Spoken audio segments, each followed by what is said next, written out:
आज हम लोग बात करने वाले हैं सूचकांक 2022 के बारे में। तो ये वीडियो आपके लिए काफ़ी ज़्यादा महत्वपूर्ण है क्योंकि एग्जाम में यहाँ से एक प्रश्न हमेशा ही देखने को मिलता है। तो आप वीडियो को शुरू से अंत तक जरूर देखिएगा, बाकी आपको याद करवाने की गारंटी मेरी है, ठीक है। साथ ही साथ मैं आपको बता दूं कि अभी तक करंट अफेयर्स 2022 के मैंने 16 वीडियो अपलोड कर दिए हैं। ये 17वीं वीडियो है, तो उनकी लिंक आपको कमेंट बॉक्स में पिन की हुई मिल जाएगी। आप वहां से उन सभी वीडियो को देख सकते हैं, जैसे कि पुस्तक व लेखक 2022 हो गया, महोत्सव 2022 हो गया, देशों के नए राष्ट्रपति, देशों के नए प्रधानमंत्री, ये सभी वीडियो पहले से अपलोड हैं, तो आप उन वीडियो को भी देख लीजिएगा। तो देरी ना करते हुए चलिए इस वीडियो को शुरू करते हैं। सबसे पहले हम लोग बात कर लेते हैं भ्रष्टाचार अवधारणा सूचकांक 2022 की, जिसमें जो भारत का स्थान है वो है 85 और पहले स्थान पर जो देश है उसका नाम है डेनमार्क। तो यहाँ पर देखिए डेनमार्क में आपको शब्द मिल जाएगा देन मार, मतलब मार देना चाहिए, देना मार, ये डेनमार्क, ठीक है। किसको मार देना चाहिए? जो कि भ्रष्टाचार फैलाते हैं। जाहिर सी बात है, जो भ्रष्टाचार फैलाते हैं वो अच्छे लोग तो हैं नहीं, बुरे लोग हैं तभी भ्रष्टाचार फैलाते हैं। तो भ्रष्टाचार फैलाने वाले व्यक्तियों को देना चाहिए मार्क, मतलब देना चाहिए मार, अर्थात डेन मार्क, ठीक है। और बुरे लोग हैं तो बुरे कौन होते हैं? पिशाच होते हैं, तो पिशाच फॉर पिशाची, मतलब 85, ठीक है। तो आप ऐसे आसानी से याद रखिएगा कि भ्रष्टाचार अवधारणा सूचकांक में जो भारत का स्थान है वो 85 और पहले स्थान पर कौन सा देश है? डेनमार्क है। क्योंकि जो भ्रष्टाचार फैलाते हैं वो अच्छे लोग नहीं हैं, बुरे लोग हैं, मतलब पिशाच हैं। पिशाच मतलब 85 और बुरे लोग हैं, तो जाहिर सी बात है उनको देना चाहिए मार, यानी डेनमार्क। तो आप ऐसे इस पॉइंट को याद रख सकते हैं, ठीक है। तो चलिए आगे बढ़ते हैं। इसके बाद हम लोग बात कर लेते हैं सतत विकास सूचकांक 2022 की। जो सतत विकास सूचकांक 2022 है, इसमें जो भारत का स्थान है वो है 120 और पहले स्थान पर जो देश है उसका नाम है फिनलैंड। तो आसानी से याद कर लेंगे क्योंकि यहाँ पर देखिए शब्द क्या लिखा हुआ है, सतत विकास सूचकांक। सतत मतलब निरंतर अर्थात कंटिन्यू की बात हो रही है, और विकास मतलब डेवलपमेंट, मतलब ऐसा कोई व्यक्ति है या फिर कोई संस्था है जो कि सतत लगातार क्या कर रही है? विकास कर रही है, ठीक है। तो जाहिर सी बात है अगर लगातार विकास करेगी तो खुश रहेगी, कोई व्यक्ति होगा तो वो भी खुश रहेगा, और कोई संस्था होगी तो उसके सभी कर्मचारी खुश रहेंगे, क्योंकि लगातार विकास कर रही है संस्था, ना कि घाटे में जा रही है। तो खुश रहेंगे मतलब फन में रहेंगे, फन फॉर फिनलैंड, ठीक है। तो आप ऐसे याद रखिएगा। और यहाँ पर भारत का जो रैंक है उसको याद करने के लिए ऐसा समझिए कि अगर सतत विकास करेंगे तो जाहिर सी बात है कि बड़े जल्दी हो जाएंगे, है ना। अगर सतत विकास करेंगे तो जल्दी कंपनी बड़ी हो जाएगी, या फिर इंसान होगा तो जल्दी बड़ा आदमी बन जाएगा। तो बड़ा फॉर 12 हो जाएगा। और बड़ा क्यों बन गया? क्योंकि शून्य में था, जीरो था, अब शिखर में पहुंच गया है, ठीक है। मतलब बड़ा हो गया किससे? शून्य से। जीरो था और अब बड़ा हो गया, तो 12 और जीरो मतलब 120। तो आप ऐसे याद रखिएगा कि सतत विकास सूचकांक 2022 में जो भारत का स्थान है वो है 120 और पहले स्थान पर है फिनलैंड। याद हो गया ना? आगे बढ़ते हैं।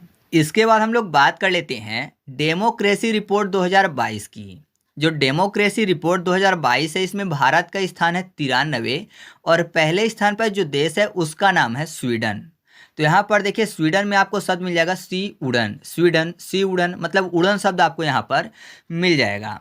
और डेमोक्रेसी में आपको क्रैशी शब्द मिल जाएगा, मतलब क्रैश होने की बात। तो आपको पता है जो विमान होते हैं जब उड़ते हैं तभी क्रैश होते हैं, ठीक है। तो उड़न फॉर स्वीडन और क्रैश होना मतलब डेमोक्रेसी। तो आप ऐसे याद रखिएगा कि डेमोक्रेसी रिपोर्ट 2022 में जो पहले स्थान पर है वो कौन सा देश है? स्वीडन है। भारत का स्थान याद रखना है, तो यहाँ पर देखिए दो शब्द लिखे हुए नौ और तीन, तो याद करने के लिए कर लेते हैं नाती या फिर नातिन, ठीक है। तो जाहिर सी बात है नाती या नातिन की बात हो रही है, मतलब कि वंश की बात हो रही है। आपको पता है यहाँ पर डेमोक्रेसी मतलब राजनीति शब्द लिखा हुआ है, तो भारत की राजनीति में यही होता है, एक ही परिवार के लोग चले आते हैं, ठीक है। पहले कोई था, फिर उनके बेटे हो गए, फिर बेटे के बेटे मतलब नाती हो गए। तो ऐसा चलता रहता है भारत में राजनीति में, ठीक है। जैसे कि कांग्रेस पार्टी की बात कर लीजिए, तो आप ऐसे आसानी से याद रख सकते हैं कि डेमोक्रेसी रिपोर्ट 2022 में भारत का स्थान कितना है? 93 है, ठीक है, मतलब 93 है। तो चलिए आगे बढ़ते हैं। इसके बाद हम लोग बात कर लेते हैं डिजिटल शॉपिंग में वैश्विक निवेश सूचकांक 2022। इसमें पहले स्थान पर है अमेरिका और जो भारत का स्थान है वो है 2, ठीक है, दूसरे नंबर पे है। तो जाहिर सी बात है जो अमीर लोग होते हैं वो कैसी शॉपिंग करते हैं, डिजिटल शॉपिंग करते हैं। ठीक है, तो आसानी से याद हो जाएगा, इसके लिए कोई अलग से ट्रिक बताने की जरूरत नहीं है। और भारत की बात हो रही है तो जाहिर सी बात है आप ऐसे याद रख सकते हैं कि यहाँ पर दो शब्द लिखा हुआ है, तो अगर हम डिजिटल शॉपिंग करेंगे तो हमको दुकान नहीं जाना पड़ेगा। दुकान मतलब शॉप की बात हो रही है, ठीक है, तो दुकान नहीं जाना पड़ेगा, तो दुकान में आपको दो शब्द मिल जाएगा, दो मतलब दो। तो आप ऐसे याद रखिएगा कि डिजिटल शॉपिंग में वैश्विक निवेश सूचकांक 2022 में भारत का स्थान कितने है, 2 है। और पहले स्थान पर कौन सा देश है, अमेरिका है। ठीक है, तो आप ऐसे आसानी से याद रख सकते हैं। इसके बाद हम लोग बात कर लेते हैं अगले पॉइंट की। तो अगला पॉइंट है खुशहाली रिपोर्ट सूचकांक, या फिर आप बोल सकते हैं ऐसे कि वैश्विक खुशहाली सूचकांक 2022। इसमें जो पहले स्थान पर देश है वो है फिनलैंड, और जो भारत का स्थान है वो है 136। तो यहाँ पर देखिए फिन की बात हो रही है, फिन को कर लेते हैं फन। फन मतलब मज़ा होता है, तो जाहिर सी बात है जो मज़े करेंगे मतलब खुश होंगे, जो खुश होंगे वही ना मज़े करेंगे। तो आप ऐसे आसानी से याद रखिएगा कि जो फिनलैंड है वो विश्व खुशहाली सूचकांक 2022 में पहले स्थान पर हमेशा ही रहता है, पहले स्थान पर, तो कोई दिक्कत नहीं होगी। और यहाँ पर भारत का स्थान याद करना है जो कि हमेशा बदलता रहता है। तो यहाँ पर देखिए 136 लिखा हुआ है, तो 136 में आपको शब्द मिल जाएगा एक क्षति, मतलब एक भी क्षति ना हो। क्षति मतलब नुकसान होता है, तो जाहिर सी बात है जिनको एक भी क्षति नहीं होगी, एक भी नुकसान नहीं होगा, तो वो हमेशा कैसे रहेंगे, खुश रहेंगे। तो आप ऐसे आसानी से याद रखिएगा कि विश्व खुशहाली सूचकांक 2022 में भारत का स्थान कितना है, 136 है। याद हो गया ना, आगे बढ़ते हैं। इसके बाद हम लोग बात कर लेते हैं अगले पॉइंट की। तो अगला पॉइंट है वैश्विक आतंकवाद सूचकांक 2022, जिसमें जो पहले स्थान पर देश है वो है अफगानिस्तान, और भारत का स्थान है 12। तो अफगानिस्तान तो आपको क्लियर ही हो चुका होगा, क्योंकि आपको पता है वहाँ पर जो आतंकवादी थे उन्होंने कब्जा कर लिया पूरे के पूरे देश में, तो जाहिर सी बात है पहले स्थान पर वही होगा, है ना। सबसे ज़्यादा आतंकवाद वहीं देखने को मिला है अभी हाल ही में। लेकिन भारत की अगर बात करें तो आपको पता है ये भारत की सबसे बड़ी समस्या है ना। जो आतंकवाद है वो भारत की सबसे बड़ी समस्या है, जो कि पाकिस्तान जो है वो समस्या उत्पन्न करता रहता है। वैसे तो चाहिए ये कि पाकिस्तान को साफ कर दिया जाए तो आतंकवाद की समस्या जो है ख़त्म हो जाए, लेकिन हो नहीं रहा है ऐसा। देखते हैं क्या हो सकता है, लेकिन आप ऐसे आसानी से याद रखिएगा कि भारत में ये सबसे बड़ी समस्या है, तो बड़ी फॉर 12, ठीक है, 12। तो आप ऐसे याद रखिएगा कि जो वैश्विक आतंकवाद सूचकांक है इसमें जो भारत का स्थान है वो 12 है, और पहले स्थान पर अफगानिस्तान है। या फिर आप भारत के स्थान को ऐसे भी याद रख सकते हैं कि जो आतंकवाद है तो आतंकवादियों को भेजने का काम बैरी पड़ोसी देश कौन करता है, पाकिस्तान करता है। पाकिस्तान जो भारत का बैरी है मतलब दुश्मन है, तो वही आतंकवादियों को भेजने का काम करता है। बैरी मतलब 12, तो आप ऐसे याद रख सकते हैं। इसके बाद हम लोग बात कर लेते हैं अगले पॉइंट की। तो अगला पॉइंट है द वेल्थ रिपोर्ट 2022। इसमें जो भारत का स्थान है वो 3 है, और पहले स्थान पर जो देश है उसका नाम है अमेरिका।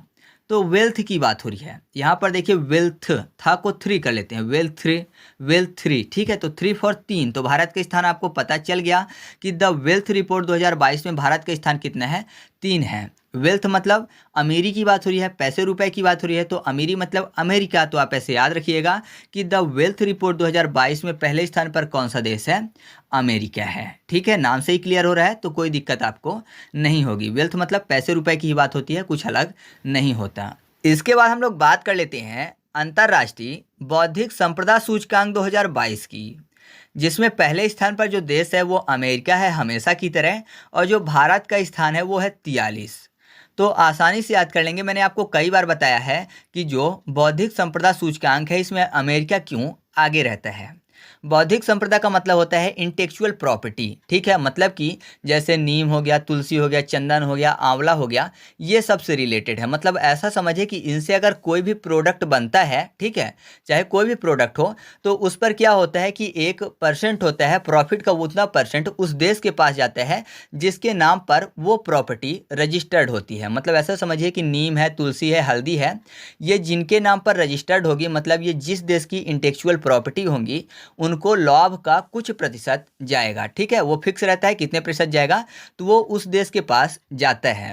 और क्या है कि ये जो अमेरिका है इसने क्या किया कि स्टार्टिंग में जैसे ही ये चीज़ें आई तो इसने बहुत सारी चीज़ें जो भारत की प्राचीन समय से चल रही हैं, भारत में उपयोग की जाती हैं, उनको अपने नाम पर कर लिया। जैसे तुलसी है, ठीक है, नीम है, चंदन है, आंवला है, इन सभी चीज़ों को, बहुत सारी चीज़ें, करीब 100 से ज़्यादा चीज़ें जिसको अमेरिका ने अपने नाम पर रजिस्टर्ड करवा लिया है। ठीक है, इसी कारण से क्या होता है कि सबसे ज़्यादा अमेरिका के नाम पे रजिस्टर्ड हैं, इस कारण से जो अमेरिका है वो पहले नंबर पर आता है। हालांकि अभी केस लगा हुआ है अंतर्राष्ट्रीय न्यायालय पर, तो ये सभी चीज़ें क्लियर हो रही हैं क्योंकि बताया जा रहा है कि ये चीज़ें जो है काफ़ी पुराने टाइम से भारत में उपयोग की जाती हैं। ठीक है, ऋग्वेद में या फिर ऐसे बहुत सारी चीज़ें हैं जहाँ पर इनका जानकारी दी जाती है। तो ये चीज़ें अभी केस लगा हुआ है, तो अमेरिका इसी कारण से फर्स्ट है, तो ये चीज़ आप याद रखिएगा। भारत की रैंक याद रखनी है तो यहाँ पर 43 शब्द लिखा हुआ है, तो 43 में आपको 3 शब्द मिल जाएगा। बौद्धिक में बुद्धि शब्द, तो बुद्धि कहाँ होती है, सर में होती है, और सर में चोटी भी होती है, तो चोटी में आपको 4 और 3 शब्द मिल जाएगा। तो आप ऐसे याद रखिएगा कि अंतर्राष्ट्रीय बौद्धिक संपदा सूचकांक जो है इसमें भारत का स्थान कितना है, 43 है, और पहले स्थान पर कौन सा देश है, अमेरिका है। ठीक है, मैंने ये जो चीज़ें अमेरिका बारे में बताई है ये गलत नहीं है, ये फैक्ट मैंने आपको बताया है, तो ये चीज़ आप याद रखिएगा। साथ ही साथ आप कमेंट करके बताइएगा कि जो अंतर्राष्ट्रीय बौद्धिक संपदा संगठन है इसकी स्थापना कब हुई थी और इसका मुख्यालय कहाँ पर स्थित है, क्योंकि पहले से मैंने अंतर्राष्ट्रीय संगठन के स्थापना वर्ष पर वीडियो बना रखी है, तो आप कमेंट करके ज़रूर बताइएगा। ठीक है, तो चलिए आगे बढ़ते हैं। इसके बाद हम लोग बात कर लेते हैं हेनले पासपोर्ट सूचकांक 2022 की। इसमें जो भारत का स्थान है वो है 83, और पहले स्थान पर जो देश है वो है जापान। इसके बारे में मैं आपको एक चीज़ क्लियर कर दूं, आप लोग काफ़ी ज़्यादा कंफ्यूज होते हैं और फिर बाद में बहुत ज़्यादा कमेंट भी आते हैं कि ये जो सूचकांक है आपने गलत पढ़ाया हुआ है। तो ये जो हेनले पासपोर्ट सूचकांक होता है ये साल में 4 बार इशू होता है। ठीक है, मतलब ये 4 बार जारी किया जाता है, हर 3 महीने में, जनवरी फरवरी मार्च का ये है। ठीक है, इसके बाद अप्रैल मई जून का आएगा, फिर जुलाई अगस्त सितंबर का आएगा, अक्टूबर नवंबर दिसंबर का आएगा, मतलब 4 बार आएगा। तो ये पहले 3 माह का है, किसका, जनवरी फरवरी और मार्च का। अभी जून लगा हुआ है जब मैं वीडियो बना रहा हूँ, तो जून जैसे ही कंप्लीट हो जाएगा तो फिर से हेनले पासपोर्ट सूचकांक जारी किया जाएगा, और उसमें जो रैंक है वो बदल भी सकती है और नहीं भी बदल सकती, तो ये कोई फिक्स नहीं होता, लेकिन बदल जाती है ज़्यादातर। तो ये चीज़ आप याद रखिएगा कि ये पहले 3 माह का है। ठीक है, तो यहाँ पर 83 याद करते हैं, जापान तो हमेशा ही होता है, तो ये आपको याद ही है, तो इसको याद करवाने की ज़रूरत नहीं है। तो 83 में आपको याद रखने के लिए ऐसा समझिए कि यहाँ पर 8 और 3 शब्द लिखा हुआ है, तो 8 को कर लेते हैं हाट। हाट मतलब होता है बाजार, हाट बाजार बोलते हैं ना, और 3 को तन कर लेते हैं, मतलब बाजार में, हाट में तन बिकता है किसका, हेन का। हेन मतलब मुर्गी, तो जाहिर सी बात है जो लोग मांसाहारी भोजन करते हैं वो मुर्गियों को खरीदते हैं बाजार से, तो ऐसा कह सकते हैं कि हाट में तन बिकता है किसका, हेन का। तो हेन फॉर हेनले पासपोर्ट, और हाट मतलब 8 और तन मतलब 3। तो आप ऐसे याद रखिएगा कि हेनले पासपोर्ट सूचकांक 2022 में पहले 3 माह में जो भारत का रैंक है वो कितना है, 83 है। ठीक है, तो चलिए आगे बढ़ते हैं। इसके बाद हम लोग बात कर लेते हैं जलवायु परिवर्तन प्रदर्शन सूचकांक 2022 की, जिसमें जो भारत का स्थान है वो 10 है और पहले स्थान पर डेनमार्क है। ठीक है, मैंने हेनले पासपोर्ट सूचकांक में पहले स्थान वाले देश का नाम नहीं बताया क्योंकि हमेशा ही जापान रहता है, तो आपको याद रहता है। ठीक है, वैसे भी जापान में पान शब्द लिखा हुआ है, जो पान की पीक होती है वो रेड होती है ना, अगर पान कोई खाता है तो उसका जो माउथ है वो रेड हो जाता है, और अगर हेन को कोई ले जाएगा मार्केट से तो जाहिर सी बात है उसको काटेगा तो ब्लड निकलेगा, वो भी रेड रहता है। तो आप ऐसे आसानी से याद रख सकते हैं, हमेशा ही मैंने आपको ये चीज़ बताई हुई है। यहाँ पर देखिए जलवायु परिवर्तन प्रदर्शन सूचकांक को याद करते हैं, तो जलवायु परिवर्तन शब्द लिखा हुआ है, परिवर्तन को 10 कर लेते हैं। ठीक है, मतलब 10 शब्द आपको मिल जाएगा, परिवर्तन। ठीक है, 10 मतलब 10, तो भारत की रैंक पता चल जाएगी। और यहाँ पर देखिए डेनमार्क में डेन शब्द आपको मिल जाएगा। ठीक है, डेन 10, तो आप ऐसे याद रखिएगा कि जलवायु परिवर्तन प्रदर्शन सूचकांक 2022 में भारत का स्थान 10 है, पहले स्थान पर जो देश है वो है डेनमार्क। ठीक है, आगे बढ़ते हैं। इसके बाद हम लोग बात कर लेते हैं विश्व प्रेस स्वतंत्रता सूचकांक 2022 की, बहुत ही ज़्यादा महत्वपूर्ण सूचकांक है। तो इसमें जो भारत का स्थान है वो है 150, और जो पहले स्थान पर देश है वो है नॉर्वे। याद रखिएगा कि ये जो सूचकांक है इसमें भारत काफ़ी ज़्यादा पीछे है, या फिर आप यहाँ पर देख रहे होंगे सबसे ज़्यादा जो भारत में पीछे है वो इसी सूचकांक में है। जो भारत का प्रेस है उसमें काफ़ी ज़्यादा बिलीव नहीं होता, काफ़ी ज़्यादा गलत न्यूज़ें भी चलती रहती हैं, या फिर ऐसा कहिए कि बहुत सारे न्यूज़ चैनल ऐसे हैं जो कि खरीदे हुए हैं। ठीक है, वो वही चलाते हैं जो कि सामने वाला चाहते हैं। तो इसमें भारत की जो स्थिति है वो अच्छी नहीं है, बहुत ज़्यादा पीछे है। तो कुल मिलाकर आप ऐसा समझिएगा कि यहाँ पर शब्द क्या लिखा हुआ है, प्रेस। तो प्रेस जो शब्द है यहाँ पर आपको शब्द मिल जाएगा पेड़, या फिर प्रेत कर लेते हैं, प्रेस को प्रेत कर लेते हैं, या फिर पेड़ शब्द। तो आपको पता है प्रेत हो या फिर पैर की बात हो, तो जो प्रेत होता है उसका पता कैसे चलता है, उसके पैर से। बोला जाता है कि जो भूत हैं उनके पैर कैसे होते हैं, उल्टे होते हैं, है ना। तो ये कह सकते हैं कि प्रेत की जानकारी उनके पैर से होती है। ठीक है, तो पैर से या फिर प्रेत से आपको प्रेत शब्द याद हो जाएगा। और प्रेत की जानकारी होती है, मतलब ये बोल सकते हैं कि प्रेत क्या है, एक पिशाच है तो एक पिचास शब्द आपको मिल जाएगा, मतलब 150। वैसे पिशाच से 85 हम लोगों ने याद किया था, लेकिन आपको पता है कि इसमें यानी जो प्रेस से संबंधित है उसमें भारत की स्थिति काफ़ी ज़्यादा खराब है। तो 100 से ऊपर नहीं है बल्कि काफ़ी ज़्यादा पीछे, मतलब सबसे ज़्यादा पीछे, तो 150 नंबर पर है। ठीक है, तो यहाँ पर आप याद रखिएगा कि एक पिशाच की जानकारी उसके पैर से होती है या फिर एक प्रेत की जानकारी उसके पैर से होती है। ठीक है, तो आप ऐसे याद रखिएगा कि एक पिशाच मतलब 150, और नर मतलब आपको पता हो जाएगा, नर मतलब इंसान होता है। तो अगर पैर उल्टे नहीं है तो नर है मतलब इंसान है, अगर पैर उल्टे हैं तो एक पिशाच है। तो नर मतलब नार्वे हो जाएगा और एक पिशाच मतलब 150। तो आप ऐसे याद रख सकते हैं कि पहले स्थान पर नार्वे है और जो भारत का स्थान है वो 150 है, 50। ठीक है, तो आप ऐसे आसानी से याद रख सकते हैं। इसके बाद हम लोग बात कर लेते हैं ग्लोबल हाउस प्राइस इंडेक्स 2022 की। इसमें जो भारत के स्थान है वो 51 है और पहले स्थान पर जो देश है वो है तुर्की। तो यहाँ पर देखिए हाउस प्राइस इंडेक्स, ठीक है, मतलब घर की कीमत की बात हो रही है।